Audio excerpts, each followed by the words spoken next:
अस्सलाम वालेकुम dear students. उम्मीद है आप खैरियत से होंगे। मैं आपके लिए आज वेरी इंपॉर्टेंट टॉपिक लेकर आया हूँ जो वेरी इंटरेस्टिंग होने वाला है। बहुत ही मज़ा आएगा इस टॉपिक में आप लोग को। तो मैं शुरू करता हूँ सबसे पहले इसकी इंट्रोडक्शन से कि हमारा जो टॉपिक है उसका नाम है राइबोसोम्स। अब ये जो राइबोसोम्स है इसको हम कहेंगे कि ये एक नॉन मेम्ब्रेनस ऑर्गेनेली है जो प्रोकैरियोटिक बैक्टीरिया में भी मौजूद है, यूकैरियोटिक हम में भी मौजूद है और प्लांट्स में भी मौजूद है। अब बात करते हैं कि ये जो नॉन मेम्ब्रेनस ऑर्गेनेली है इसका इतना अहम रोल क्यों है, इतना इंपॉर्टेंट है कि ये उस प्रोकैरियोटिक में भी मौजूद है जहाँ पर न्यूक्लियस है ही नहीं, जहाँ पर कोई और ऑर्गेनेली है ही नहीं। इतना इंपॉर्टेंट है कि वहाँ पर बैक्टीरिया में भी इसको डाला गया। ये बैक्टीरिया के अंदर भी है, हमारे भी है, प्लांट्स में भी है, तमाम ऑर्गेनिज्म में भी क्या है मौजूद है। हम इसको डिफाइन करें, हम कहते हैं कि the non membranes organelle, the non membranes organelle present in both prokaryotic and eukaryotic cells having dense granule like structure। ये आप देख लेना, मैंने जो लफ्ज लिखा है, आप जब इसको माइक्रोस्कोप में देखेंगे तो माइक्रोस्कोप में जब आपको दिखाई देगा तो ये कैसा डेंस ग्रेन्यूल लाइक स्ट्रक्चर होगा। ठीक है, ये ऐसा ग्रेन्युलर स्ट्रक्चर होगा इसका। ठीक है, ये ऐसा इसका क्या होगा, एक ग्रेन्युलर स्ट्रक्चर आपको दिखाई देगा। ठीक है, यानी एक आपको एक जो है एक गाढ़ा सा एक दागनमा जो स्ट्रक्चर आपको दिखाई देगा इसको हम कहते हैं डेंस ग्रेन्यूल शेप।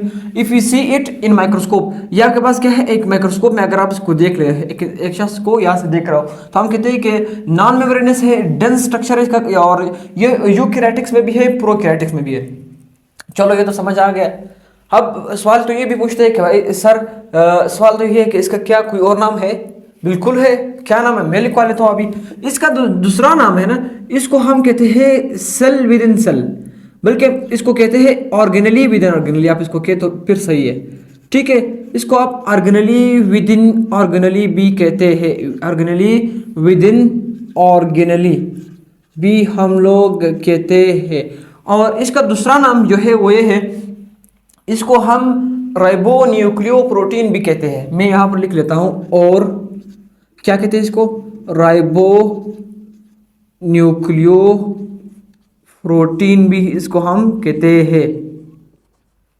ठीक है, इसको ऑर्गेनेली भी कहते हैं, इसको जो है राइबो न्यूक्लियो प्रोटीन भी कहते हैं, इसको प्रोटीन फैक्ट्री भी कहते हैं। वेरी इंपॉर्टेंट, मैं यहाँ पर दूसरा नाम इसका लिखवा रहा हूँ, वो क्या है, इसको क्या कहते हैं, इसको प्रोटीन फैक्ट्री भी कहते हैं।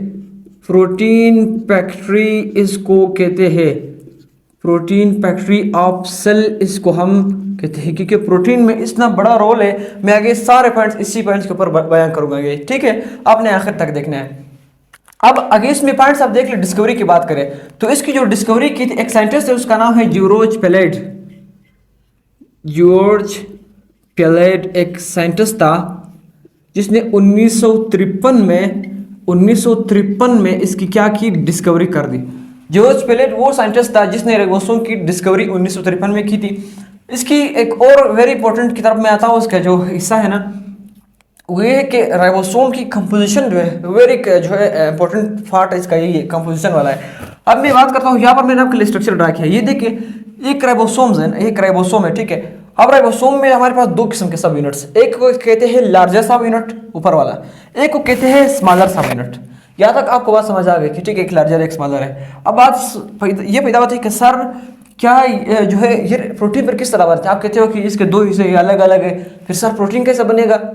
तो मैं आपको बताता हूँ, जब ये प्रोटीन बनाएंगे तो फिर तो एक साथ होंगे। लेकिन अब हम ये बात कर रहे हैं कि अगर हम प्रोकैरियोट्स और यूकैरियोट्स में बात करें, यानी अगर मैं प्रोकैरियोट्स की बात करूं तो उसमें फिर क्या प्रोटीन और राइबोसोमल आरएनए क्या एक रेशियो के साथ होंगे? नहीं होंगे। बल्कि मैं बताता हूं, अभी मैं यहाँ पर लिखवा रहा हूं प्रोकैरियोटिक।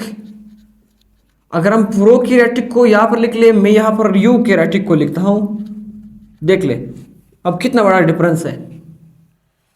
मैं यहाँ पर लिख रहा हूं, अभी आप पहले देख ले।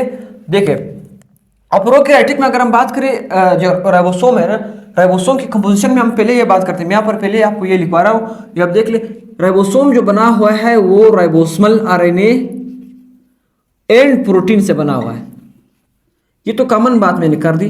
ठीक है, यहाँ तक तो आप सबको समझ आ रहा है भाई कि ठीक है स्टूडेंट्स, तो हम पढ़ाएं कि राइबोसोमल आरएनए प्रोटीन है। अब फाइंड किया है कि क्या ये सेम रेशो होगा? नहीं, बल्कि मैं कहता हूँ कि यहाँ पर हमारे पास 60% हमारे पास क्या है, राइबोसोमल आरएनए है, ठीक है।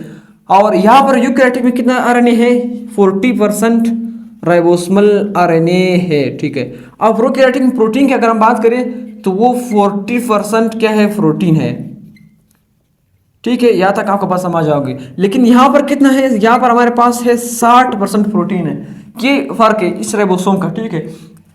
यहाँ तक आपको पास समझ आ गई होगी, ठीक है। अब इसको दूसरा नाम हम जो देते हैं ना, इस राइबोसोमल आरएनए और इस प्रोटीन की वजह से हम इसको जो नाम देते हैं राइबोसोम को, राइबो न्यूक्लियो प्रोटीन, इसको हमने नाम देना है। अब इसकी लोकेशन की बात करते हैं। याद रखना सेल के अंदर ये जो राइबोसोम वाला स्ट्रक्चर है, मैं यहाँ पर आप इसको लिखवा रहा हूँ आपको, ये एक सेल के अंदर हमारे पास जो एंडोप्लाज्मिक रेटिकुलम होता है, ऐसा जो स्ट्रक्चर होता है, ठीक है, ऐसा जो स्ट्रक्चर होता है। और इसके ऊपर जो अटैचमेंट हो जाती है, ऐसे बड़े बड़े स्ट्रक्चर की, यहाँ पर एक बड़ा स्ट्रक्चर आ जाता है यहाँ पर। अब कुछ इस तरह अटैच राइबोसोम होते हैं, जो एंडोप्लाज्मिक रेटिकुलम ये न्यूक्लियस है, ठीक है। अब इसके साथ अटैच एंडोप्लाज्मिक रेटिकुलम पर ये ब्लू जो आपको नजर आ रहा है, ये क्या है, ये हमारे पास क्या है, या मैं यहाँ पर लिख रहा हूँ अटैच्ड राइबोसोम्स, ये पहला हिस्सा है इसका, ठीक है। अब इनके फंक्शंस भी अलग है, जो अटैच और जो अटैच नहीं उसके फंक्शन फिर अलग है। जो साइटोप्लाज्म में ऐसा फ्री घूम रहा है, देख मजे कर रहा है, देखे सेल में कभी चक्कर लगा रहा है, कभी किधर जा रहा है, कभी किधर जा रहा है, उसके तो मजे ही मजे है। ये कहता है मैं तो अलग हूँ, मैं तो मुझे किसी की जरूरत है ही नहीं, मैं आज़ाद घूमता हूँ। तो ये जो फ्री वाले है, अब इसका प्रोटीन जो है वो फिर अलग काम के लिए, ये वेरी डिफरेंट, इनका जो दोनों चीज़ें वेरी डिफरेंट है, हालांकि नाम एक है, ठीक है। ये वाले क्या है, फ्री राइबोसोम्स, ठीक है। अब यहाँ तक हमें तो बात समझ आ गई, स्ट्रक्चर कंपोजिशन की हमें बात समझ आ गई। मैं इसकी लोकेशन की बात भी की, मैंने कहा अटैच्ड वाले भी है, फ्री भी है, यहाँ तक हमें समझ आ गई। मैं आगे बढ़ता हूँ इसके नंबर साइज शेप की तरफ। एक सेल के अंदर, यहाँ पर आप लिख लें, एक सेल के अंदर हमारे पास कितने, 500,000 यानी 5 लाख हमारे पास क्या है, राइबोसोम्स मौजूद है, राइबोसोम्स इन अ सेल।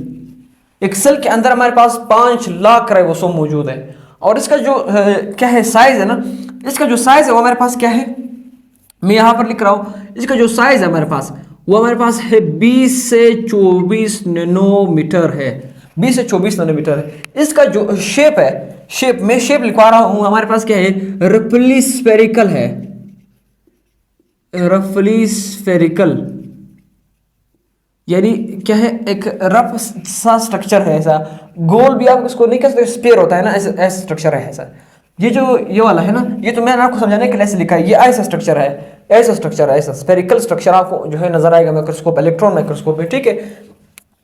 अब इसकी सिंथेसिस कहाँ पर होगी, एक तो राइबोसोम खुद सिंथेसिस करेगा प्रोटीन का, फिर दूसरा बात ये कि ये राइबोसोम खुद कहाँ बनेंगे। अब मैं बताता हूँ, यहाँ पर वेरी इंपॉर्टेंट है, मैं यहाँ पर इसकी सिंथेसिस की बात करता हूँ। मैं कहता हूँ कि सिंथेसिस में हमारे पास एक ऑर्गेनेली है जिसका नाम है न्यूक्लियोलस, जहाँ पर ये क्या बनते हैं, न्यूक्लियोलस हमारे पास कहाँ पर है, न्यूक्लियस के अंदर एक ऑर्गेनेली है जिसको हमने कहा था, हमने इसको कहा था सेल विद इन सेल कहा था, ठीक है। जो एक स्ट्रक्चर है, वेरी प्रोमिनेंट स्ट्रक्चर है न्यूक्लियस के अंदर। अब ये न्यूक्लियोलस हमारे पास, ये न्यूक्लियस का स्ट्रक्चर है, ठीक है, ये न्यूक्लियस के अंदर न्यूक्लियोलस है। यहाँ पर इसके अंदर हमारे पास क्या बनते हैं, हमारे पास जो बनते हैं वो हमारे पास होता है राइबोसोमल आरएनए, यहाँ पर होते हैं, क्या होते हैं, यहाँ पर राइबोसोमल आरएनए होते हैं, ठीक है, यहाँ पर राइबोसोमल आरएनए मौजूद। लेकिन जो इसके जो साइड वाला पेरिफेरल एरिया है, यहाँ पर हमारे पास राइबोसोमल सब यूनिट्स मौजूद है, ठीक है। यहाँ पर ऐसे राइबोसोमल सब यूनिट्स ये वाले जो है, यहाँ पर क्या है, यहाँ पर ये यूनिट्स मौजूद है। ये जो है ये न्यूक्लियस, इन सब यूनिट्स को और इस राइबोसोमल आरएनए को, इन दोनों को बनाने वाला न्यूक्लियोलस है। ये क्या रिलीज कर, ये देख लो, ये हमारे पास क्या है, एक न्यूक्लियस है, न्यूक्लियस का मेम्ब्रेन है। अब मैंने आपको बताया था, मैं आपको बताऊंगा अगले वाले टॉपिक में कि यहाँ पर हमारे पास न्यूक्लियस के एक परमेजेस होते हैं, फोरेंस होते हैं, एक परमेजेस, यहाँ से जो भी ट्रांसपोर्ट होना है वो यहाँ से निकलकर साइटोप्लाज्म में आ जाएंगे। ये यहाँ से राइबोसोम बन गए, यहाँ से क्या आएंगे, बाहर किधर आएंगे, साइटोप्लाज्म में प्रिपेयर होके आ जाएंगे।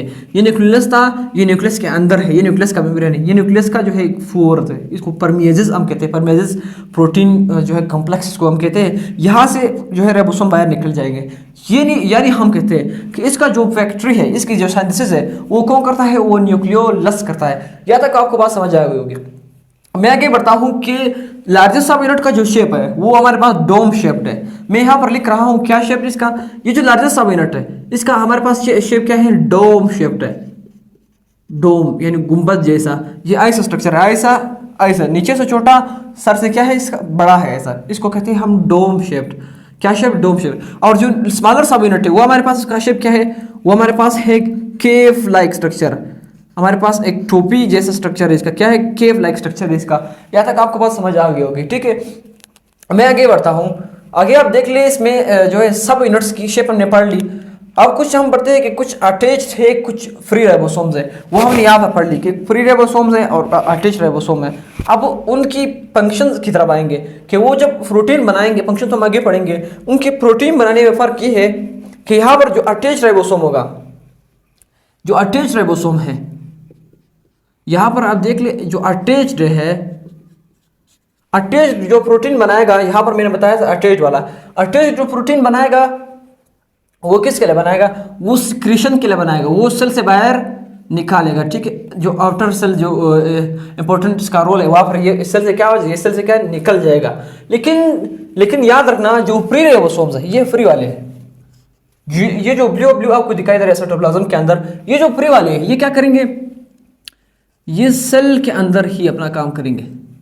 सेल मेटाबॉलिज्म में, सेल मेटाबॉलिज्म के लिए क्या करेंगे, ये इसकी सिक्रीशन नहीं होगी, सिक्रीशन सिर्फ इसकी होगी, इसकी सिक्रीशन नहीं होगी। ये सेल के अंदर ही अपना जो है रोल प्ले करेंगे। सेल में जहाँ पर अगर इसको प्रोटीन की जरूरत है ये वहाँ पर अपना जो प्रोटीन देंगे, सेल के अंदर अपना जो है काम करेंगे। लेकिन जो अटैच्ड है वो एंडोप्लाज्मिक रेटिकुलम जो है गोल्गी कॉम्प्लेक्स, वहाँ से हमारे पास जो है बाहर जो एक प्रोसेस के जरिए सेल से जो है वेसिकल्स की फॉर्म में जो है निकल जाएंगे।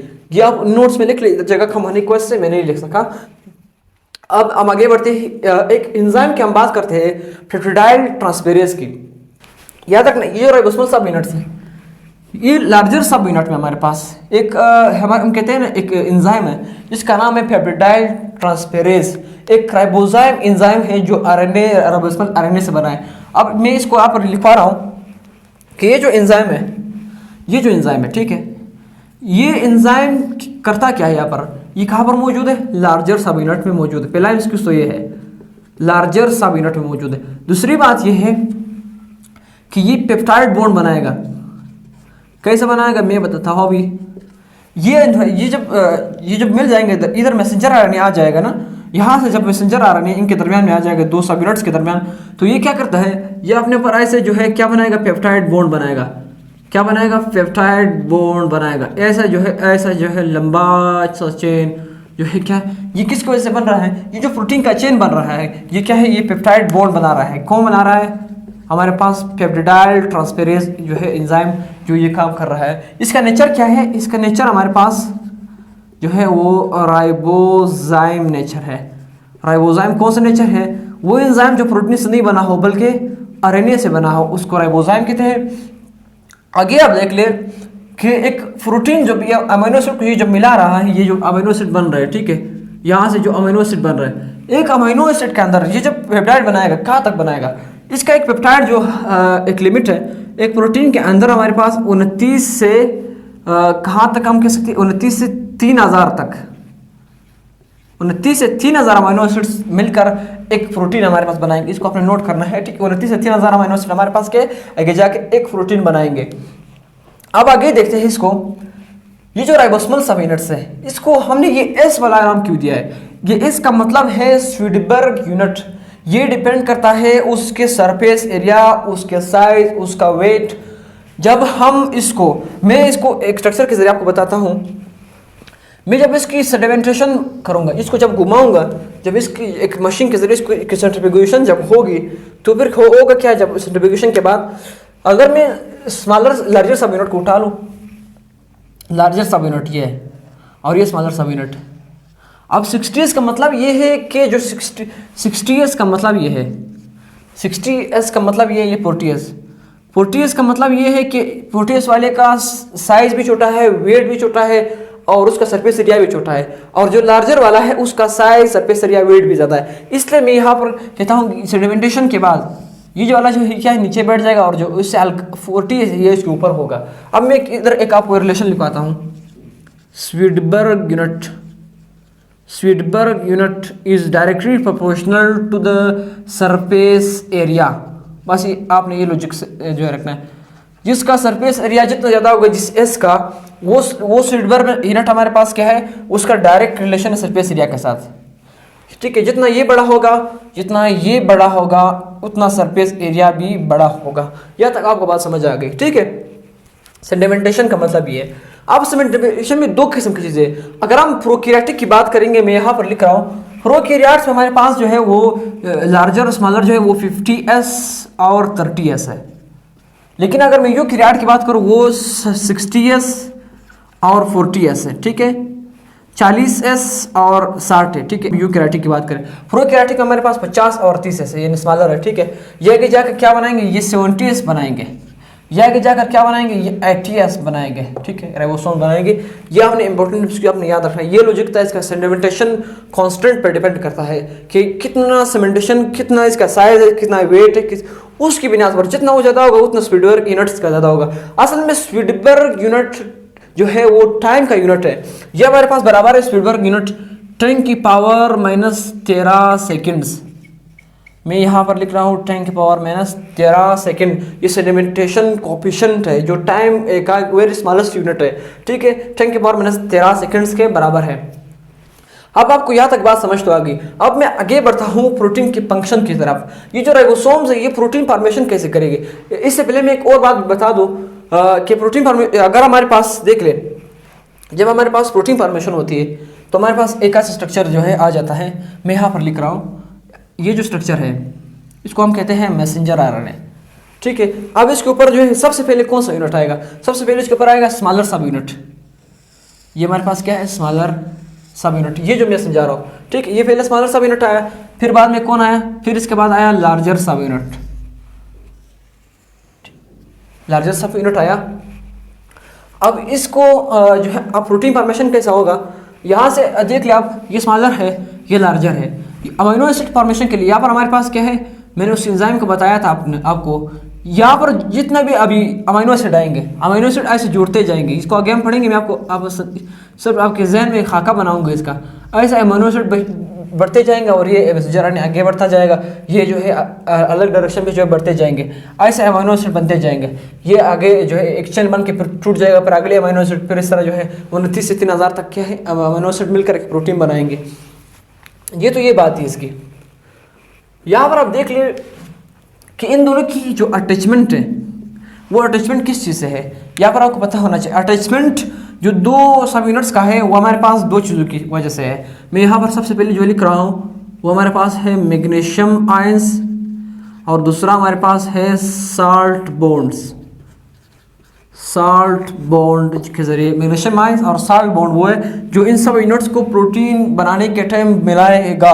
अब कैसे इसका फंक्शन क्या है, प्रोटीन इसमें हमारे पास जो राइबोसोमल आरएनए और प्रोटीन है। अब प्रोटीन फॉर्मेशन ऐसा होगा कि मैसेंजर आरएनए जो है बाद में आएगा। ये देख ले, पहले जब मैसेंजर आरएनए आया, ये मैसेंजर आरएनए है। ठीक है, ये मैसेंजर आरएनए, ये जो ब्लैक मैं अभी इसके ऊपर खींच रहा हूँ, ये जो मैसेंजर आरएनए है ये पहले आ गई। पहले आएगा स्मॉलर सब यूनिट 40 वाला, बाद में आएगा लार्जर सब यूनिट।